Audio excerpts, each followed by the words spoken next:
Good morning and welcome to 365 Days of Amazing Stories with Theo Mayer. Here we are on day 193, and I have to admit I have been remiss in posting stories for the last couple days because I have been hard-pressed dealing with a black bear that has been coming on to my property and getting into my beehives. So, let's see, 3 nights ago, it got into 2 young hives, knocked them over. We got him picked back up without even putting on gear and chased him off. He didn't come back. And then the next night, he got into one of my big hives that had a lot of honey on it. Another one actually knocked 2 over. I set him back up.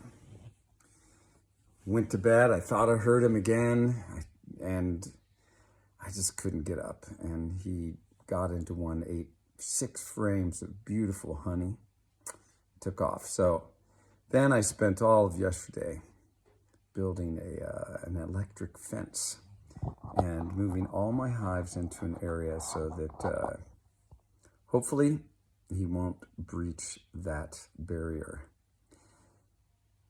What a thing, living close to the wilds. Love nature, and sometimes it can be difficult because everything out there is hungry.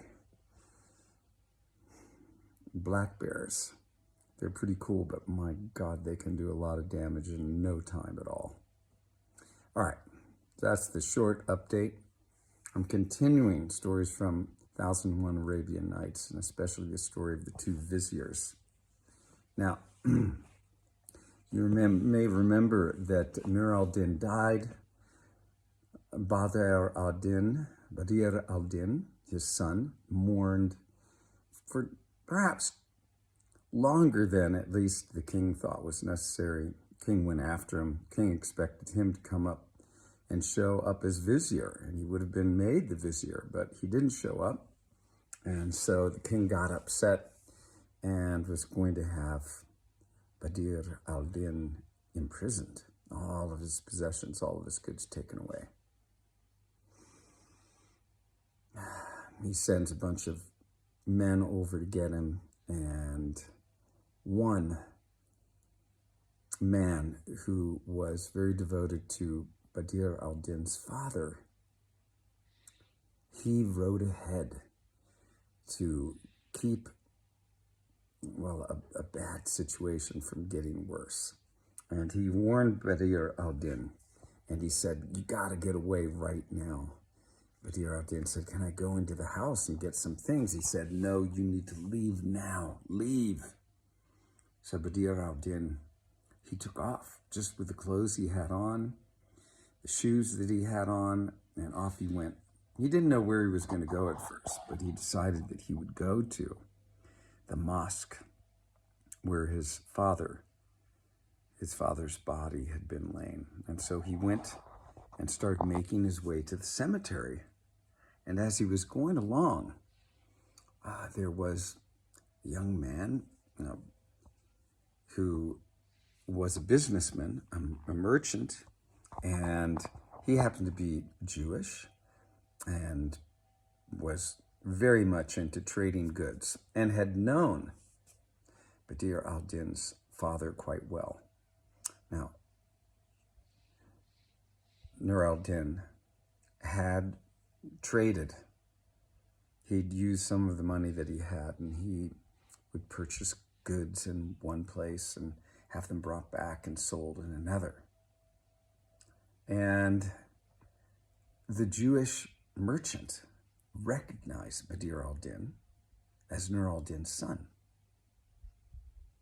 And he said, "How are you? How are you doing?" He said, I'm okay. I'm not doing so well since my father's passing." He said, "Well, I have a proposition to make with you." And so Badr al-Din said, "Yes, what is it?" He said, "Your father's ships are just now sailing into the harbor, and I would like to purchase all of the goods on the first ship for 100 gold deniers. Would this be favorable to you? And Badr al-Din said, yes, that's fine. And so the Jewish merchant on the spot drew up a paper saying that he was entitled to those goods. And Badr al-Din signed it, and the Jewish merchant right there on the spot weighed out the 1,000 dinars of gold, dinars. And so the Jewish merchant hands Badr al-Din this sack of money and goes on his way, feeling quite good about this business transaction that he's made. Badr al-Din doesn't know quite what to do, but now he has a sack of gold, and off he goes to the mosque. And he sits there and sobs for quite a while, wondering about this predicament and the unfoldment of, well, the universe in a way that doesn't necessarily feel very good to him. And as he's doing this, his outer turban falls off a little bit and reveals beneath it this inner turban that is beautifully adorned with gold brocade and has little sayings on it. And it kind of slips off his head a little bit. And he's so tired and so exhausted by this last stressful situation that unfolded that he droops to the ground and kind of rolls off the mosque stairs a little bit and is just laying on the ground, face up, and asleep.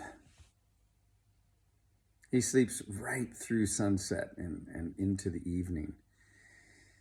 Now, it just so happens that a demon quite invisible to us, if he wanted to be, inhabited that cemetery. And as he's going about doing what he did in the evenings, he sees Badr al-Din laying there on his back. And he goes over to take a closer look.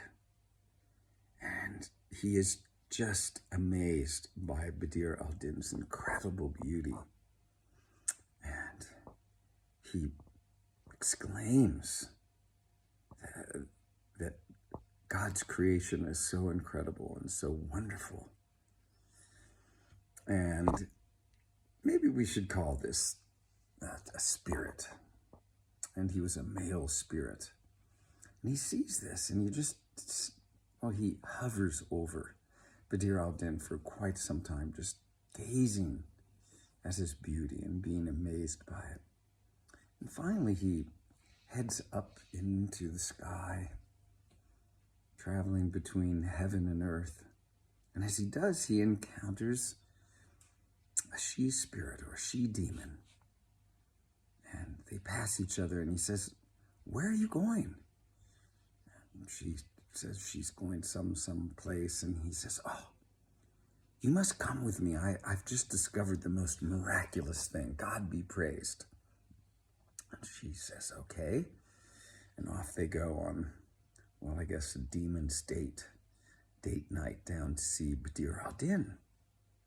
And he says, "Isn't he just the most beautiful, handsome creature that you have ever laid eyes upon?" The she-demon sits and looks for quite some time. She just gazes at him, takes him in.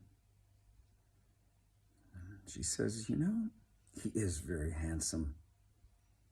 But just today, I was in Cairo and beholding a spectacle that, well, troubles me because it involves the most beautiful woman that I have ever seen. In fact, she reminds me of this young man in comparison beauty. In fact, well, she is betrothed, not that she wants to be, but she is being forced to marry this very evening a hunchback. Now, it turns out that Shams al-Din, Muhammad, remember he was the vizier, king of Egypt in Cairo. And it turns out that the king had heard about his daughter and how beautiful she was, and highly sought after by many, many people. And he called Shams al-Din before him and he said, I've heard a lot about your daughter, and I would very much like to wed her as my wife. Of course, the king of Egypt already had more than one wife, and here he was wishing for Shams al-Din's daughter. Shams al-Din replied to him, I'm sorry, Your Majesty, but please accept my apology. For you see, I have my brother, Nur al-Din, who I found out recently has a son. And though he passed away, we had agreed long ago that our children would marry. And it so happens that I found out that our children were born on the same day, conceived on the same day, and we even drew up our marriage contracts on the same day. So I must follow that promise that I have with my brother and marry my daughter to my brother's son. This did not sit well with the king of Egypt. Not at all. He said, Fie on you. This is not okay. You are my servant. You are to do as I say.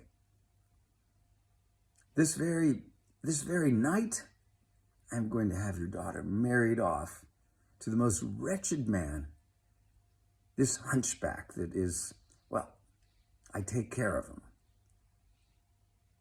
She will marry him, and you will see what it is like to go against my wish.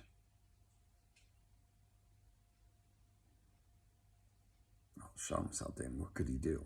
He wandered away, walked away, and the king of Egypt immediately began having preparations made for Shams al-Din's daughter to marry this incredibly wretched hunchback.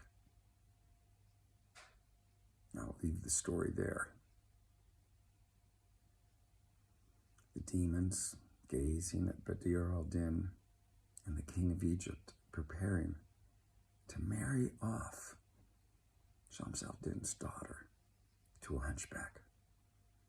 Okay, hope you enjoyed. Have a good rest of the day, and thanks for joining.